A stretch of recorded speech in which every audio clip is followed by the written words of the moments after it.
How often have you stopped yourself from pursuing or going after a goal because you were getting caught up in what other people would think about you? And what if I were to tell you that one of the few things that are between you and that big dream or life goal that you have is letting go of other people's opinion? And what if your perception of their opinion is the only real thing holding you back from where you are now to where you want to be? Welcome back to another episode of Leading with Intention. And today we are going to talk about why caring what other people think is actually sabotaging your success. Now, we're not just going to talk about why it happens, but I'm going to give you some really tactical tips and strategies to be able to move through that fear of other people's opinion and start taking that aligned action towards the goal, the life, and the career that you truly want. Now, let's talk about it. We know that no one is exempt of being afraid of a sentiment of judgment. What will they say? What will they think? Will they still love me? Will I still have a sense of belonging? And in reality, we are human and we desire to have that sentiment of belonging. But I want to ask you, what if you were trying to belong in rooms that you have outgrown? And what if the fear that you have of their judgment is just your own perception based on what you truly think of yourself? I want to run that back. This was a conversation that I got into with my therapist around a year ago. And we were really talking about, are people actually judging me, or am I judging myself and projecting that onto what I think other people might think, feel, or be experiencing when they're in interaction? Now, studies show the fear of people's opinions, we're going to call it FOPO in this episode, is something that leads to overthinking, lack of clarity and decision making, and not only that, but a lower sentiment of self esteem. Let's think about it. I want you to think about a time where you knew deep down inside what you want and you asked for everyone else's opinions to be able to influence your decision. And after you went through and you asked Joe, Bob, and Molly what their opinions were, you ended up feeling more confused and worse than where you started off. Now, this is something that is also tied to our sentiment of mental health, our sentiment of ownership and authority on our choices and our lives. But not only that, it impacts the way that you move through life, but it also impacts you trusting yourself and your decision instead of always looking for an external validation. Now, before we dive into it, we talk about some ways that you can really mitigate FOPO, the fear of people's opinions in your everyday life.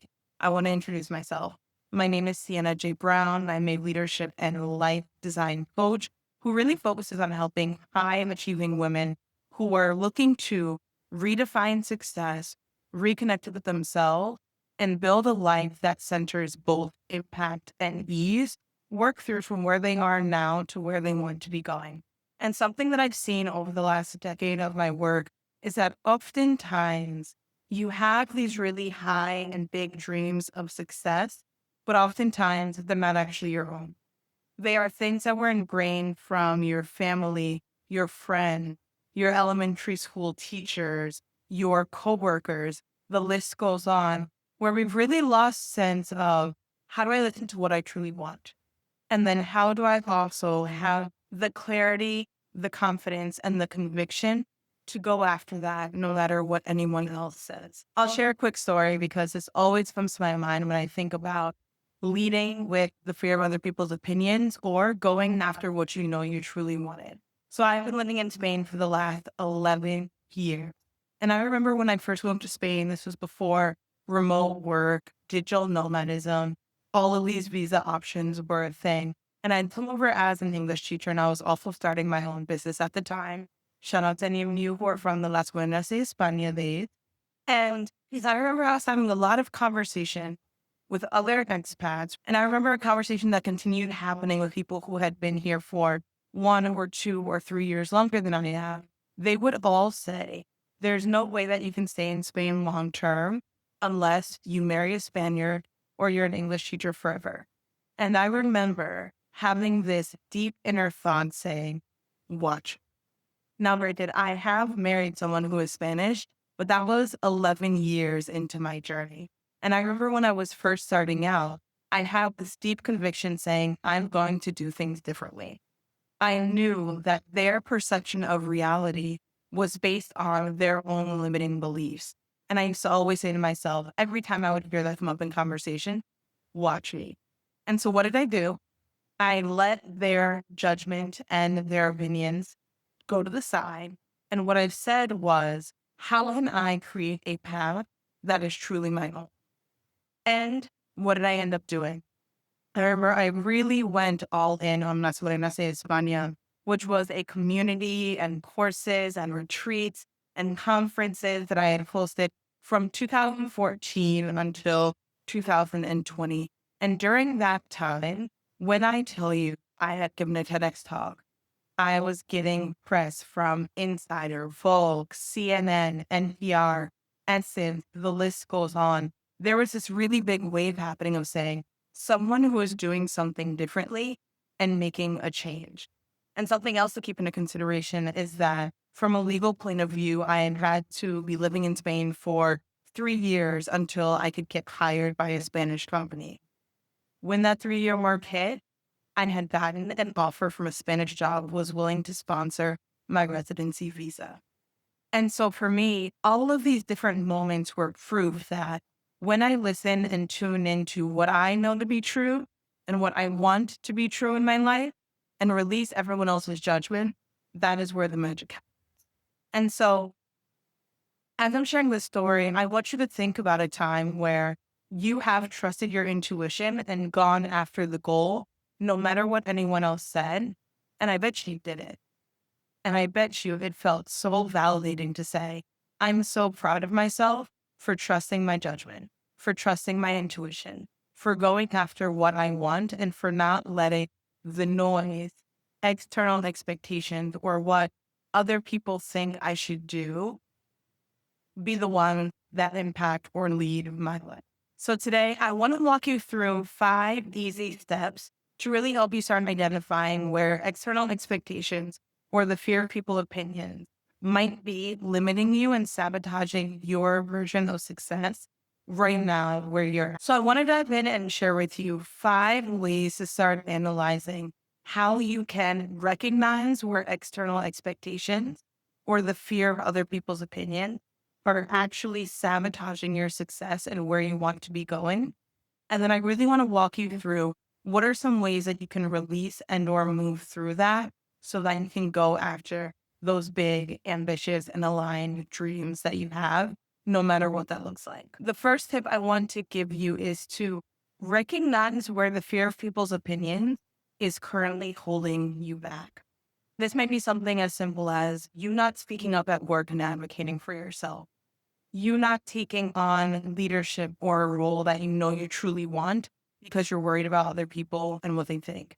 That might be something deeper, like you are not reaching the financial goals that you truly want to be setting for yourself because you are afraid of what people might think, if they'll still relate to you or love you or want to be your friend because they've reached a level of success that might be different than where they're at right now. And I want to share with you something that really resonated with me. And that is the thought that you are projecting your perspective of what you think you know. You don't know what Jill or Jack or Molly are thinking. They're probably not even worried about you. You don't know the real feelings that your family or your friends might have. And even if so, I want to ask you, who is the main character in your life? I know that can seem kind of corny, but I often think about it as if sometimes I imagine my life as a Netflix series and I ask myself, would I be eating popcorn, cheering me on right now, saying, yes, you're doing it? Or would I say, girl, stop, go other direction, stop listening to her. She doesn't have your best interest in mind, right? And I want you to start thinking about that and asking yourself, where is one part of your life where you are recognizing that the fear of other people's opinions is holding you back? Take some time, reflect on that, and then just gain awareness. And so I give you some examples of what that can look like, and they can be something smaller, they can be something bigger.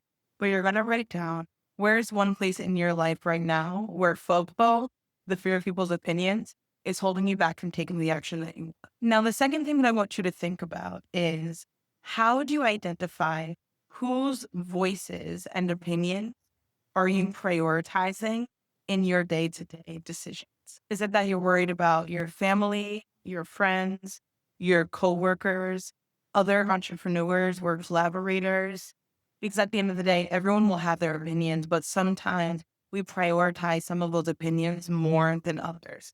And if this is something that happens to you, I do not want you to go into a downward spiral thinking about all the ways that you've done wrong because you valued other opinions.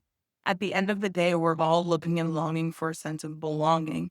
But what's something that's really important to think about is, why do you prioritize that opinion?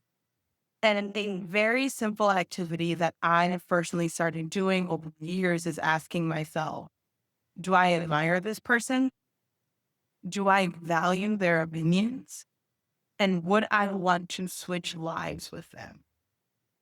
Those are three really valuable questions to think about, to recognize if you are letting in the noise from people you don't actually respect or value, or is that coming from a sense of admiration?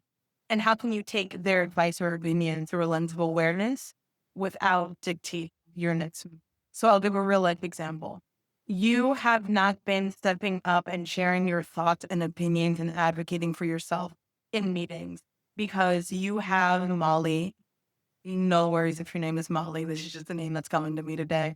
But you have Molly, who every time that you say something in a meeting at work, she rolls her eyes. She makes a sly comment. Now, Molly could be going through some things. Molly could be jealous. Molly could have her own insecurities. Molly could X, Y, and Z. But ask yourself, would I want to be Molly? Do I admire, respect, or value Molly's opinions? If the answer is no, let it go. If the answer is yes, then you can sit down, have a conversation. Hey, Molly, I noticed that X, Y, and Z. I would love to hear about why you seem to have these reactions that I'm perceiving when I speak up in meetings. Let's talk about it. And maybe Molly can give you really great feedback. But at the end of the day, that's because you admire Molly and you value her opinion. So a quick exercise you can do is think about, who are the opinions and the voices that you are most afraid of receiving judgment from? And then ask yourself, do they share my visions and values? Are they in a position to understand or support my goals? Have they gone through a process similar to what I'm going through now? And as you start asking some of these questions, if the answer is no, then you can say, why am I allowing them to dictate my decisions? And it is that simple. And then as you start practicing this more and more, baby step by baby step, what you'll start recognizing is you'll start getting a really great filter of being able to understand, okay, I'm hearing external expectations and noise and judgment and opinions. Which ones matter and which ones don't? Now, the third tip that I want to give you today is to really reconnect with your vision for your life and your career and your values. And I say this because when we start honoring the values that we have and the ways that we want to be living our lives, it makes that much more of a difference in regards to having that direction, that meant, and that focus of why you are doing what you want. Now, I'll share a story that I've only shared with certain people in my inner circle, but some of you might know, depending on when you're listening or watching this episode, that I have been really active on social media lately. And it's interesting because I have this recognition that I've become more active and gotten back into using my voice, sharing my story, leaning into my zone of genius once I decided to leave my corporate job. Now, like I said, none of us are exempt to FOPO or external expectation, especially when we feel like it is tied to a lifeline. And something that I recognize in myself. And shout out to Mara. I don't know if she's watching or listening to this, but Mara, someone who I love and I care about very dearly, she gave me this great reflection saying, Sienna, you are caring too much about what other people think, and that is actually holding you back from where you want to be going. Number 10. For the last 2 or 3 years, I was also doing a lot.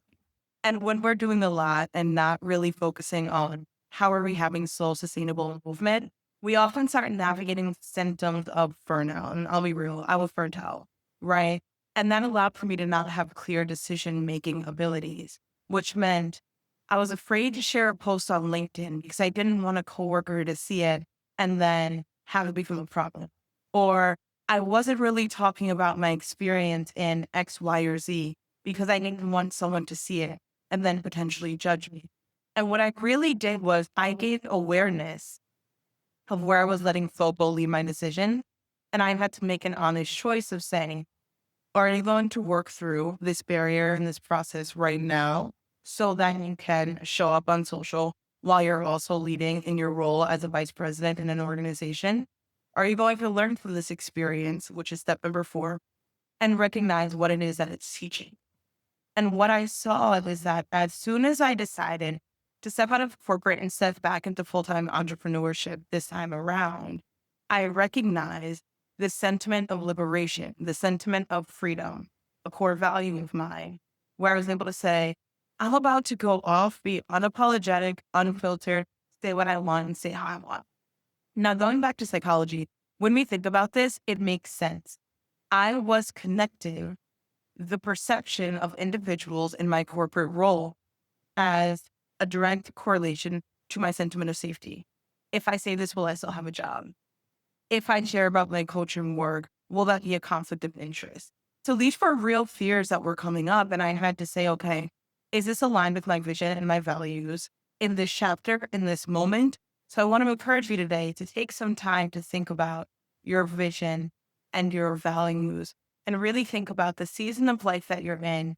What is it that you are really focused on? And how can that value or vision guide your decisions despite external expectations or what someone else might think? And if you are looking for support on how to dive into what are my visions, what are my values, I don't really know where I'm at or what my next step looks like, that is okay. I'm going to drop a link for you in the description to check out Permission to Pivot, which is a course that is really designed for you to be able to gain the first steps of clarity that you need in regards to how are you redefining success for yourself right now?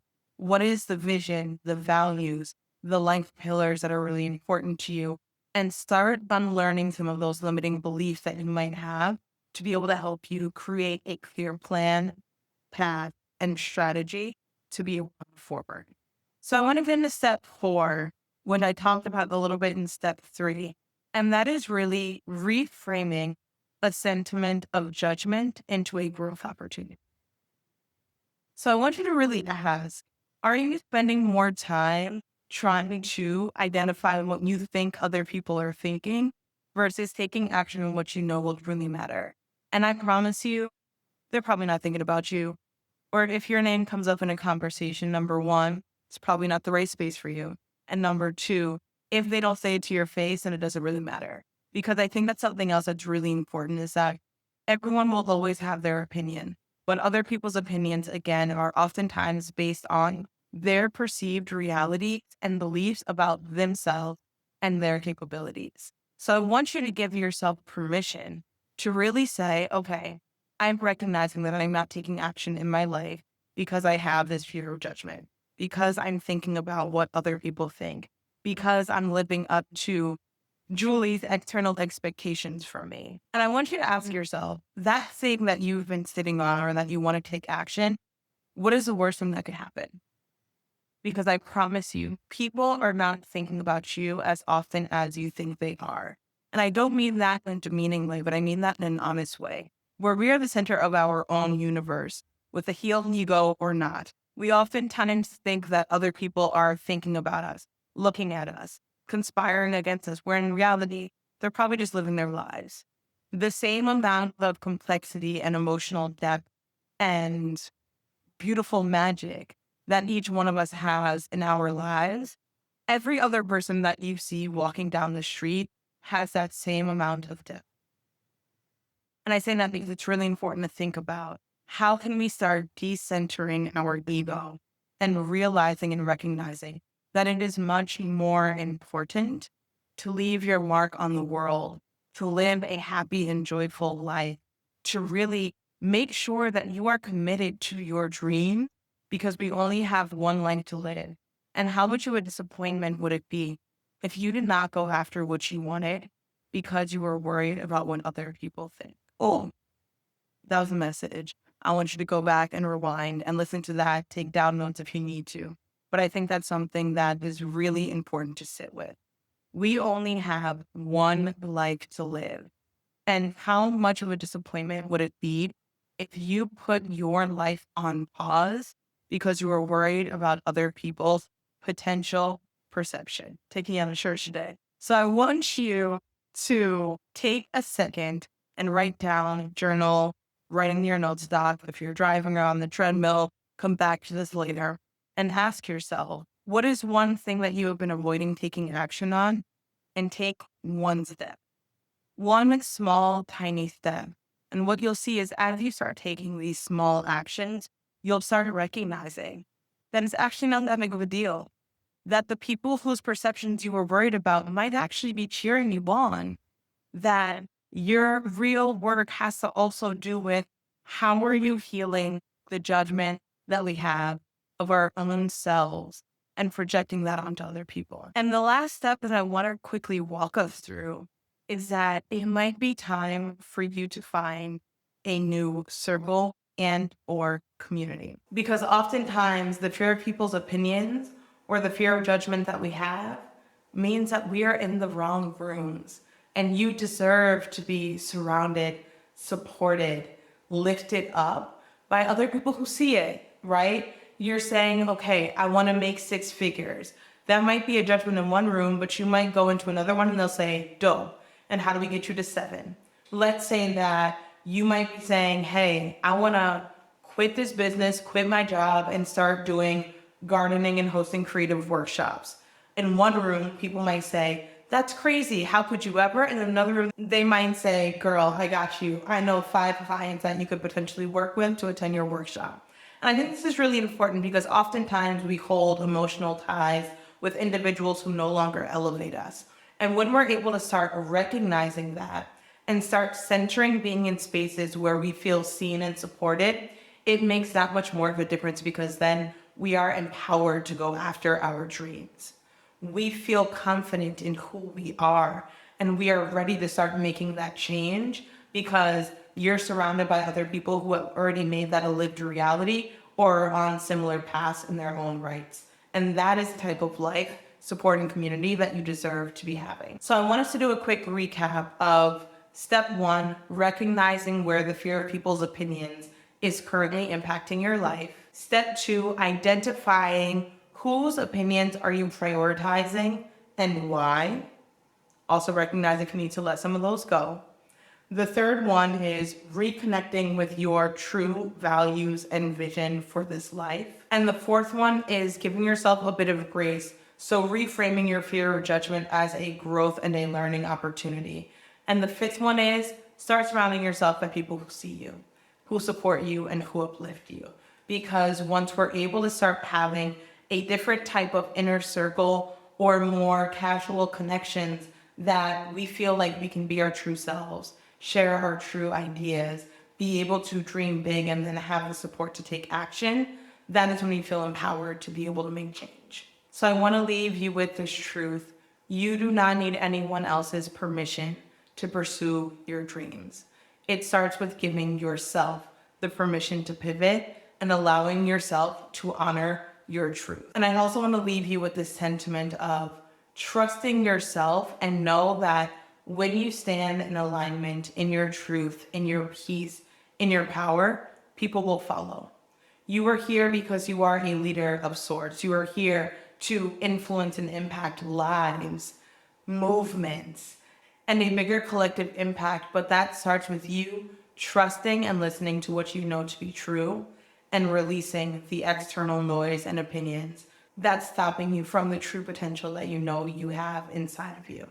So thank you for listening to today's episode. I want you to subscribe, follow, like, comment. I love hearing what stood out for you, what it is that's really resonating. If you are sharing on social, you can find me everywhere at Sienna J. Brown. And I cannot wait to hear what this episode brought up for you. So if you are ready to dive in, learn more about ways that we can work together, I'm here. I'm in your corner. I currently have one-on-one coaching spots available where we work together over 6 months to reimagine, realign, reclaim, and rise into your true peace and power by really identifying where it is that you are looking to reconnect with yourself, redefine success, and create and cultivate a life and a career that can center both impact and ease. So if you have any questions, feel free to check out this website. I'll drop it below. And then also, if you're interested on just getting started, I really recommend that you dive into Permission to Pivot,